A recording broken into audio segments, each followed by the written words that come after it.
Le monde du football s'inquiète énormément pour le destin et le temps de jeu surtout et l'avenir de Arda Güler et de Endrick au Real Madrid, à commencer par le club lui-même et Florentino Pérez qui se pose énormément de questions, qui ne comprend pas pourquoi Carlo Ancelotti ne fait pas plus appel à deux gamins du football qui sont extrêmement talentueux, que n'importe quelle équipe en Europe aimerait avoir sur son banc et pourquoi pas sur son terrain pour les faire grandir.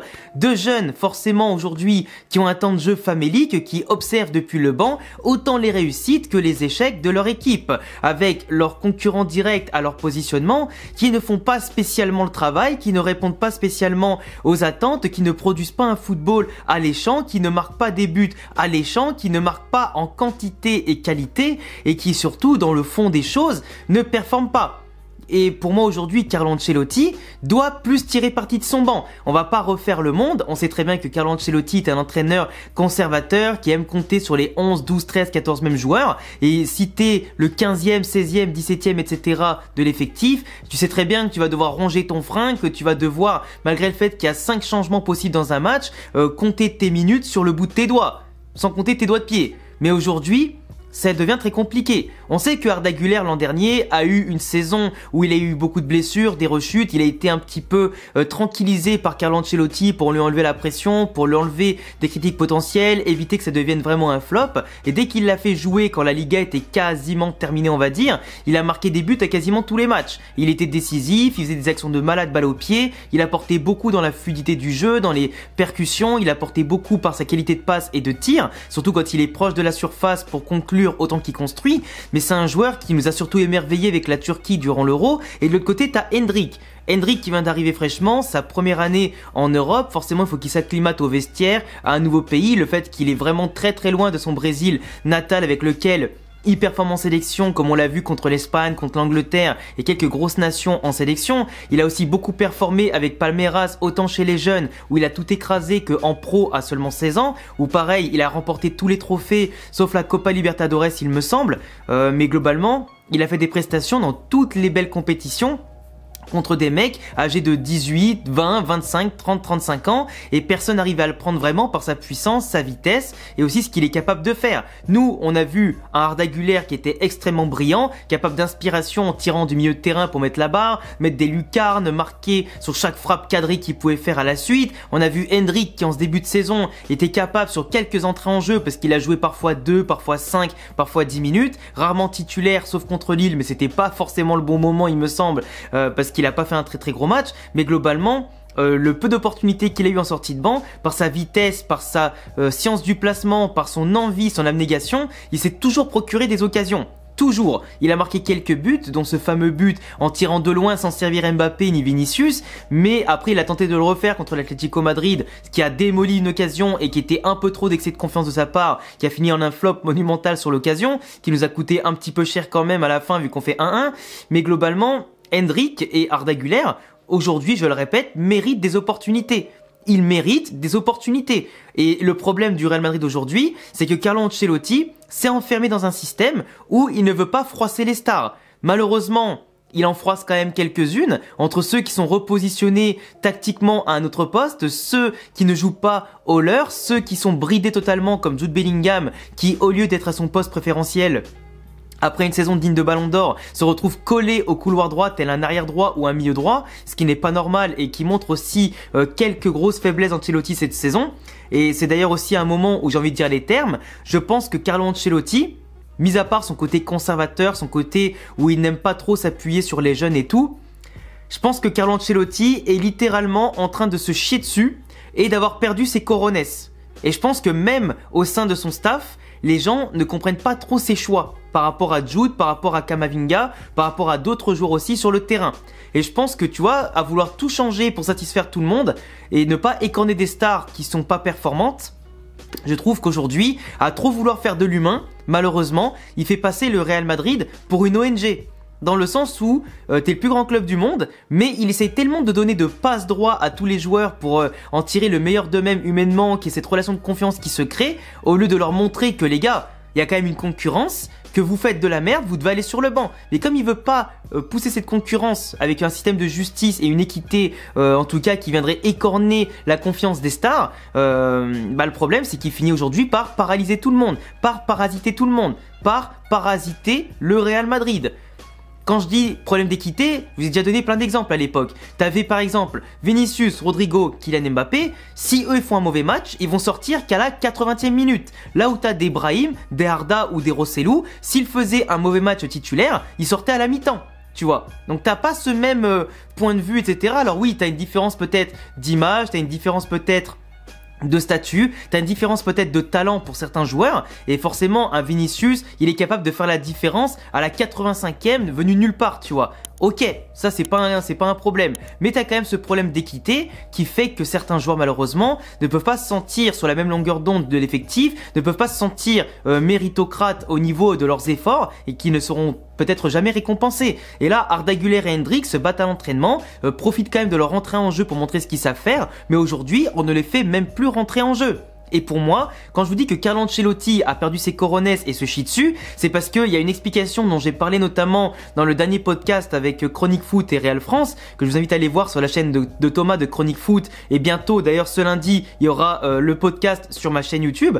Globalement, à mon sens, et vous me dites ce que vous en pensez, Carlo Ancelotti, depuis le départ petit à petit de Benzema, de Casemiro, maintenant de Toni Kroos et le fait que Carvajal s'est fait les croisés, il y a beaucoup moins de leaders dans l'effectif, beaucoup moins de leaders techniques dans l'effectif. Et aujourd'hui, Carlo Ancelotti, par ce 4-4-2 à plat avec Jude Bellingham qui va à droite pour compenser le fait que Carvajal soit pas là et pour essayer avec Valverde de compenser les faiblesses défensives de Vasquez, et le fait que Mendy de l'autre côté n'est plus que l'ombre de lui-même, défend vraiment comme une brêle aujourd'hui, qui est vraiment pas très bon du tout, et qui se fait de plus en plus remplacer par Fran Garcia, et heureusement, et j'espère ça arrivera beaucoup plus souvent à l'avenir. T'as Camavinga qui est bridé aussi, qui peut moins se projeter parce qu'il doit compenser la faiblesse de Mendy aujourd'hui. Le fait que Militao est tellement pas ouf depuis ses retours de croisée que Tchouaméni a un rôle beaucoup trop bas pour limite être un troisième défenseur central. En fait, on joue tellement à reculons, on joue tellement dans l'aspect sécurité des choses, et pourtant on laisse des espaces et pourtant on prend des buts. L'un n'empêche pas l'autre. Mais Carlo Ancelotti essaye tellement de jouer la défensive et n'a tellement pas confiance dans le jeu de son équipe, la gestion du ballon, dans la qualité simplement que de ce qu'on propose et notre solidité, que tout le monde joue à contre-courant, et en fait, indirectement et paradoxalement, sans vouloir être prudent, que tu détruis tout le jeu de ton équipe. Et en fait, cette prudence, elle se traduit aussi dans les remplacements. Où là, du coup, il va pas faire appel à Endrick qui a 18 ans, à Arda Güler qui a 19 ans, ou du moins des joueurs qui manquent d'expérience. Sauf que quand tu vois que ta tactique, elle fonctionne pas, que justement tu joues à contre-courant, que tes joueurs crient à gorge déployée qu'ils ne veulent pas jouer comme ça, mais à un moment donné, porte tes couilles, dans tous les cas, foutu pour foutu. Maintenant, on a 6 points de retard, on s'est pris 4-0 par le Barça. Qu'est-ce que tu veux de plus? On a perdu contre Lille en Ligue des Champions. Même si on peut encore se qualifier bien sûr largement dans les 8 premiers. Mais ce que je veux dire, c'est qu'aujourd'hui, tu vois que la saison marche pas. Que de août à novembre, il s'est passé 4 mois, il n'y a eu aucune amélioration. Il n'y a rien aujourd'hui, physiquement, tactiquement et techniquement, qui nous pousse à penser que le Real en 2025 va soulever la Ligue des Champions, la Copa del Rey, faire une remontada en Liga. Ou gagner la Supercoupe d'Espagne, je sais pas. Et le futur mondial des clubs. Il n'y a aucun signe aujourd'hui évident qui nous fait penser qu'on est supérieur à City, au Barça, à Liverpool ou je ne sais qui, tu vois. Donc aujourd'hui, tu vois qu'avec les mecs en place, ça marche pas. Essaye de les replacer comme il faut pour commencer. Joue la même tactique que l'an dernier parce que le 4-4-2, t'avais pas à le changer. À part l'arrivée d'Mbappé et le mettre à la place de Rodrigo ou l'un à la place de l'autre, il n'y a rien qui change techniquement sur le 4-4-2. Donc je comprends pas pourquoi certains joueurs changent de rôle comme ça. Et de l'autre côté, t'as des remplaçants. T'as Brahim qui est de retour, t'as Arda, t'as Endrick qui sont en forme et qui rongent leurs freins. Endrick qui voit Mbappé rater 6 occasions contre Iñaki Peña. Moi je suis sûr que Endrick, tu le fais rentrer à la place de Kylian qui bouffait toutes tes occasions et qui servait à rien. Il en marquait au moins un. Au moins un.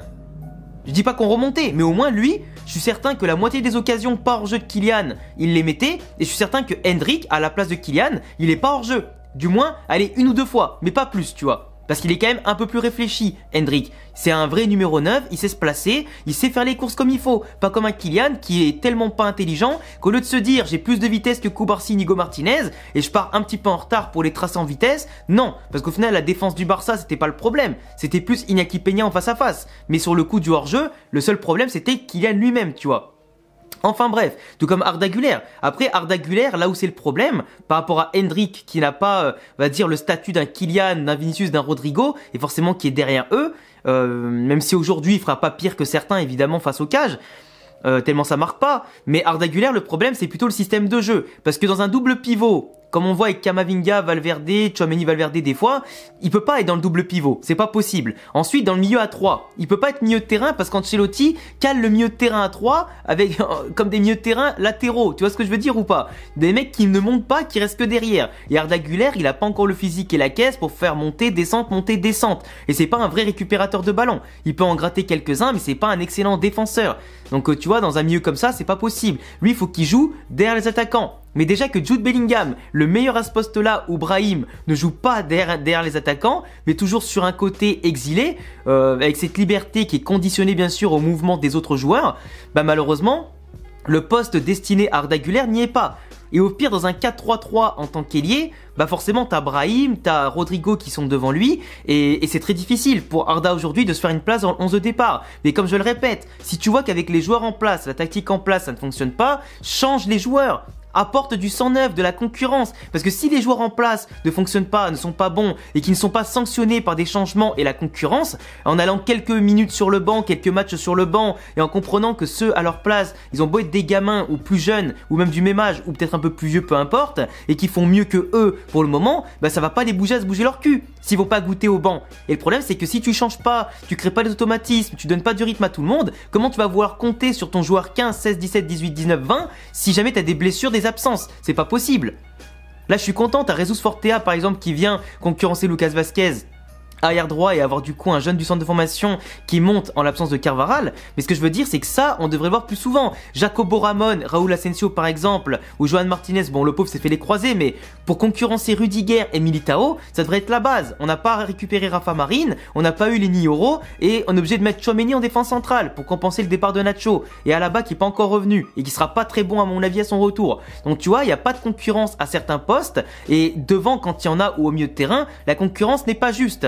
Et certains méritent de jouer parce qu'ils font l'entraînement. Après nous, on n'est pas l'entraînement pour juger vraiment. Mais ce que je veux dire, c'est que les jeunes, ils sont là, ils ont envie. Et le peu de fois où on les a vus l'an dernier ou en début de saison, ils étaient excellents. Donc venez pas me faire croire qu'ils sont pas bons et qu'ils méritent pas de jouer au Real Madrid. Parce que si c'est pour pas les utiliser, je comprends pourquoi Pérez, il achète personne au mercato d'été, au mercato d'hiver. Parce que t'achètes des joueurs, mais Ancelotti les utilise pas. Donc c'est de l'argent balancé par la fenêtre, des salaires par la fenêtre, des opportunités par la fenêtre et des joueurs gâchés par la fenêtre. Donc aujourd'hui, je comprends finalement la frilosité de Pérez par rapport à Ancelotti, le conservateur et qui a perdu ses coronets. Et aujourd'hui, il faut quand même secouer un peu le cocotier et aller, j'allais dire, au devant de la scène et surtout faire des changements. Parce que là, on est en novembre et j'attends des changements. On verra contre le Milan ce qui va se passer en Ligue des Champions. Là, contre le Valencia, il n'y a pas de match, c'est reporté. Mais clairement, j'ai pas confiance. Et Ancelotti, s'il ne veut pas perdre ses joueurs comme Arda et Endrick, faut qu'il les fasse jouer. Et au Real Madrid, ça commence déjà à tirer la sonnette d'alarme sur ça. Et je pense clairement que Ancelotti, il finira pas la saison, enfin, il ira au bout de la saison, mais il finira pas son contrat jusqu'à 2026 au Real Madrid. Et je suis persuadé que s'il reste jusqu'à 2026 et qu'on prend pas Alonso, qui lui est beaucoup plus juste, méritocrate et qui propose du vrai football, je suis persuadé que certains joueurs comme Endrick et Arda voudront partir parce qu'ils pourront pas faire une deuxième saison comme ça sans beaucoup jouer. On est déjà bientôt à la moitié de la saison. La saison est longue, c'est vrai, mais si tu commences pas à jouer maintenant, frère, c'est pas en mars-avril qu'il faudra compter sur eux. À un moment donné, il faut que les joueurs soient prêts, jouent et développent leur potentiel. Et l'entraînement, ça suffit pas toujours. Enfin bref. Je vous laisserai me dire en commentaire ce que vous en pensez. N'hésitez pas à vous abonner, cocher la cloche avec le petit pouce bleu. Et je vous dis à bientôt pour d'autres vidéos. Ciao les refs!